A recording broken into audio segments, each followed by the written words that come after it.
ഉൽപ്പത്തി പുസ്തകം 39 അധ്യായം. ജോസഫും പൊത്തിഫറും.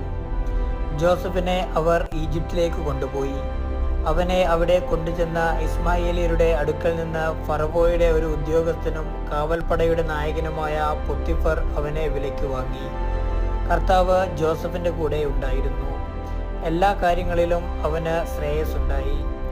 ഈജിപ്തുകാരനായ യജമാനൻ്റെ വീട്ടിലായിരുന്നു അവൻ. കർത്താവ് അവൻ്റെ കൂടെ ഉണ്ടെന്നും അവൻ ചെയ്യുന്നതൊക്കെ അവിടുന്ന് മംഗളമാക്കുന്നുവെന്നും അവൻ്റെ യജമാനന് മനസ്സിലായി.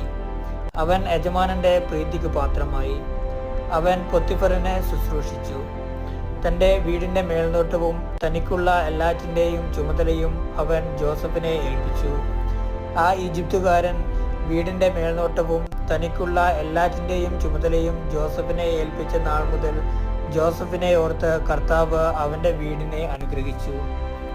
അവൻ്റെ വീട്ടിലും വയലിലുമുള്ള എല്ലാറ്റിൻ്റെയും മേൽ കർത്താവിൻ്റെ അനുഗ്രഹമുണ്ടായി.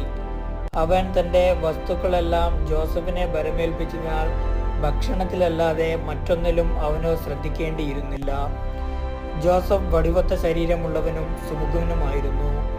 കുറച്ചുനാൾ കഴിഞ്ഞപ്പോൾ അവൻ്റെ യജമാനൻ്റെ ഭാര്യയ്ക്ക് അവനിൽ അഭിലാഷം തോന്നി. എൻ്റെ കൂടെ ശയിക്കുക അവൾ അവനോട് ആവശ്യപ്പെട്ടു. പക്ഷേ അവൻ വഴങ്ങിയില്ല.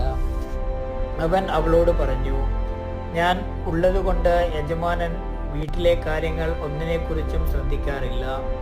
എല്ലാം അവൻ എൻ്റെ കയ്യിൽ ഏൽപ്പിച്ചിരിക്കുന്നു.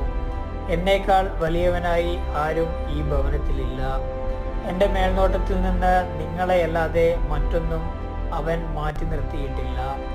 അത് നിങ്ങൾ അവൻ്റെ ഭാര്യയായതുകൊണ്ടാണ്. ഞാൻ എങ്ങനെയാണ് ഇത്ര നീചമായി പ്രവർത്തിച്ച് ദൈവത്തിനെതിരെ പാപം ചെയ്യുക? അനുദിനം അവൾ പറഞ്ഞിട്ടും അവളോട് കൂടെ ശയിക്കാനോ അവളുടെ കൂടെ ഇരിക്കാനോ അവൻ കൂട്ടാക്കിയില്ല. ഒരു ദിവസം ജോസഫ് ജോലിക്കായി വീട്ടിനുള്ളിൽ പ്രവേശിച്ചു. വേലക്കാർ ആരും അകത്തില്ലായിരുന്നു. അപ്പോൾ അവൾ അവൻ്റെ മേലങ്കിയിൽ കടന്നു പിടിച്ചുകൊണ്ട് പറഞ്ഞു, എൻ്റെ കൂടെ ശയിക്കുക. മേലങ്കി അവളുടെ കയ്യിൽ വിട്ടിട്ട് അവൻ ഓടി വീട്ടിൽ നിന്ന് പുറത്തു വന്നു. കുപ്പായം തൻ്റെ കയ്യിൽ വിട്ടിട്ട് അവൻ വീടിന് പുറത്തേക്ക് ഓടിയെന്ന് കണ്ടപ്പോൾ അവൾ വീട്ടിലുള്ളവരെ വിളിച്ചു പറഞ്ഞു, നമുക്ക് അപമാനം വരുത്താൻ അവൻ ഇതാ ഒരു ഹെബ്രായനെ കൊണ്ടുവന്നിരിക്കുന്നു. എന്നോടൊത്ത് ശയിക്കാൻ അവൻ എന്നെ സമീപിച്ചു. എന്നാൽ ഞാൻ ഉച്ചത്തിൽ നിലവിളിച്ചു. എൻ്റെ നിലവിളി കേട്ടപ്പോൾ അവൻ പുറംകുപ്പായം എൻ്റെ അരികിൽ ഇട്ടിട്ട് ഓടി വീട്ടിൽ നിന്ന് പുറത്തു കടന്നു. അവൻ്റെ യജമാനൻ തിരിച്ചു വരുവോളം അവൾ ആ കുപ്പായം സൂക്ഷിച്ചു.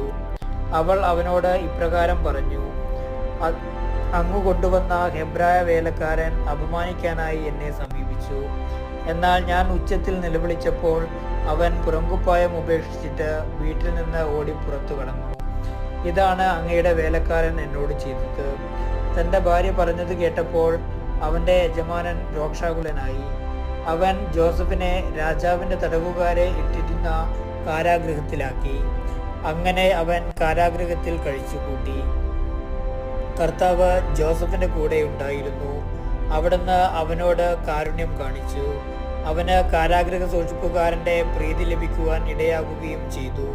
കാരാഗൃഹ സൂക്ഷിപ്പുകാരൻ തടവുകാരുടെ എല്ലാം മേൽനോട്ടം ജോസഫിനെ ഏൽപ്പിച്ചു.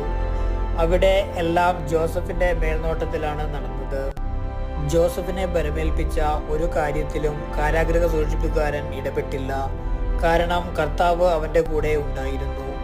അവൻ ചെയ്തതൊക്കെ കർത്താവ് ശുഭമാക്കുകയും ചെയ്തു.